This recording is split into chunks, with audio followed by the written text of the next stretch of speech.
And just like that, the race is done. Ornstein bomber Antoine Semeno has chosen Manchester City as his next club. He has rejected Manchester United. He has rejected Spurs. He has rejected an advance from Chelsea. And he has chosen Pep Guardiola's Man City. The race is done. It is finished. Here is what Ornstein had to say. He said, exclusive. Antoine Semenyo's preference is to join Man City in January. Nothing formal until the market opens. But the Bournemouth attacker favours City. Man United pushed hard. We know that. And also, this is interesting. We never planned to use the 25-year-old at wing-back.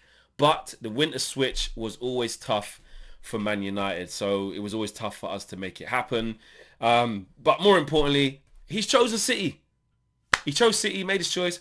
I said this morning, didn't I? And I've said even in the last couple of days when we've been chasing Semenyo, I just always felt that it would be Liverpool or City. I did. I just felt like that. Can you blame him? No, not really. At Liverpool, he would have been an instant starter, that's for sure. I would have thought so. Man City, listen, the list goes on of the reasons why he would obviously choose them over us in this moment. Interesting that we weren't even really pushing for him to be wing back though. That's very interesting. But he's chosen Manchester City. He's up against Doku. He's up against Savinho. He's up against Shirky on that side. The other side, should I say? Who else is there who plays on the wing? Phil Foden can play there. I mean, Oscar Bob, etc. But it is what it is. They've managed to convince him, and he's made his mind up. And that's it now. I said that we take the L, we move on. How much of an L is it? We wanted him, so it's an L. We were pushing hard, and he chose them. We wanted Liam Delap in the summer. We presented our case, as did other people, and he chose Chelsea. So it is what it is. You don't always get your targets. What does it mean we'll get though? Because here's the thing: people now will pivot and say, "Well, there's no reason why we shouldn't get a midfielder. Man United had money in the back pocket. You're just about to try and spend 65 million on a release clause for Antoine Semeno in January, mate. We know you got money."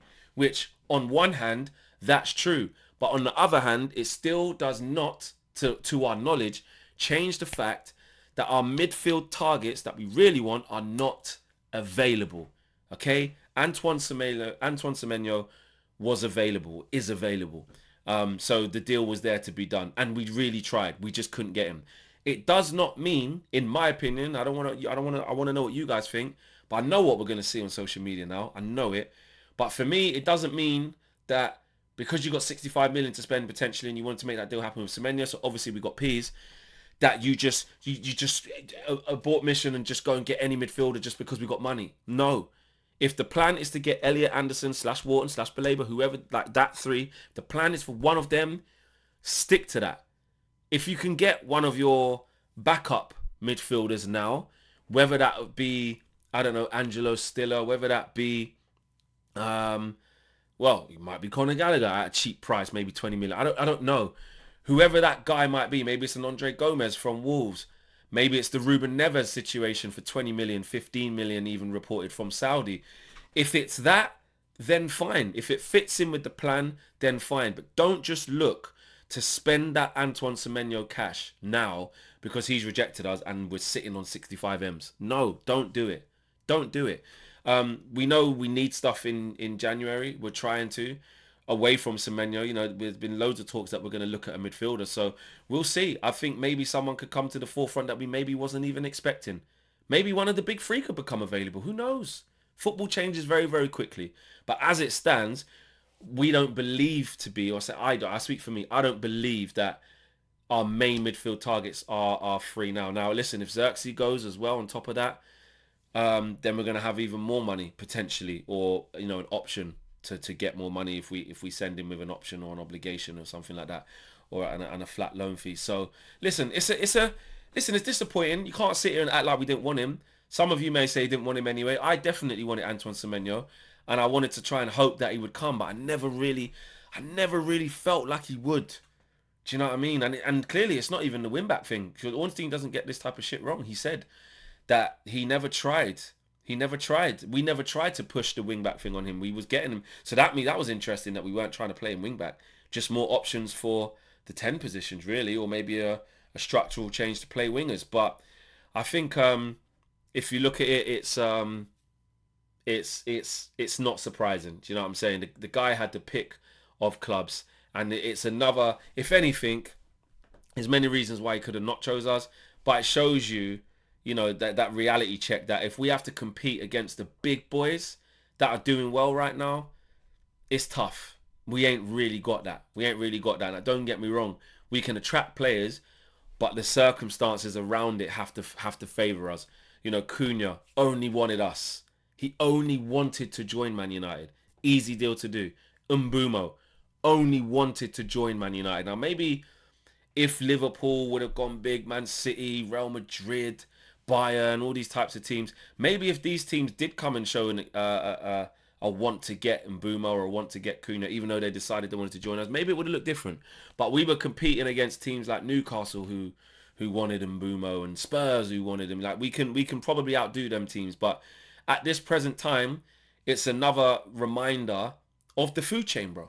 You know what I'm saying? Unless Antoine Semeno is, I just want to play for Man United, or I'm a Man United fan, I don't care, like just get me there, it's a dream to play. You get them stories. You know what I mean? Look at Eze. Eze was about to go to Spurs. Signed, sealed, delivered. As soon as Arsenal picked up the phone, he thought, oh my God, thank you. Do you know what I mean? Maybe if Antoine Semeno didn't have offers from City, from Liverpool, maybe he would have chosen us. But the fact is, he did. And can you blame the guy for choosing to go to City? As much as City are our rivals and Pep and stuff like that, and we don't like them. From a footballing perspective, you can't begrudge the guy. You can't. It makes sense. It'd be interesting to see how he does. You know what I mean? Coming up against Doku to displace him, and and from a City perspective, I'll probably talk about that more on the Football Flex, of course. But it's big intent from them. Do you know what I'm saying? Arsenal got to watch out. It's City strengthening. So, look, listen, I ain't got no gripes with him choosing there. I never really felt like we were going to get him. I'm not just saying that now. You lot seen the videos. I was like, nah, it feels like a Liverpool City vibe. It did. I actually thought it was going to be Liverpool. If you ask me, if you back me into a corner and say who's he really going to choose, I probably would have chose Liverpool. But it is what it is. It's Man City. Ben Jacobs chiming in now off the back of Ornstein. Formal steps required ahead of January window opening. As Ornstein called, Man United have been pushing all week, but Semenyo sold on the Man City project. Man City want a winger with the goal output of a wide forward. Semenyo wants regular European football and the chance to win silverware. But look, here we go again. Here we go. MUFC MPB says, we must sign a midfielder in January now. We know the money is there. It's already started. As I'm recording this video, shout out to MUFC MPB. Just got the account back. But I don't know, man. I just think it has to be the right guy. Don't get me wrong. I'm saying, listen, if you take that money and go and say to Forest, listen, we've got £65 million now. What you saying? I hear it. I'm not saying don't try, but I'm saying don't abort the mission and the plan of them players and spend it on somebody who ain't the guy. That's what I'm saying. Because those players, last time we checked, aren't available. You got to try. I get it. You got to try and agitate, see what's possible. Can you get Adam Wharton out of Crystal Palace if that's who you want? Can you get Belaber out of Brighton? We know that he's top of the list. So we know this, and we know that Elliot Anderson is top of the list. So could you try and agitate? But mid-season, Sean Dyche just got there. They're in Europe.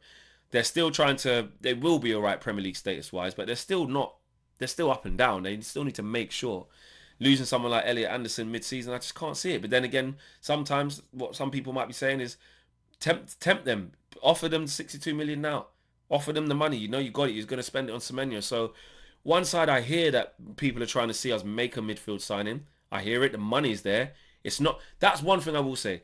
The reason why we won't sign a midfielder, or we might not get one, shouldn't be because we couldn't afford it. That's unless Elliot Anderson costs more than £60 million, which is also true. So it shouldn't be because of that, because we have money. Could we tempt some of the second-rate options that we had? Like I keep talking about, Angelo Stiller out there, I think for Stuttgart.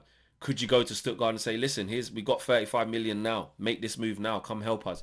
Go and get Ruben Neves. In fact, I would say go and get Ruben Neves for like £20 million. I would say that. I definitely would say that. 25 million, 15 million, whatever it is in Saudi.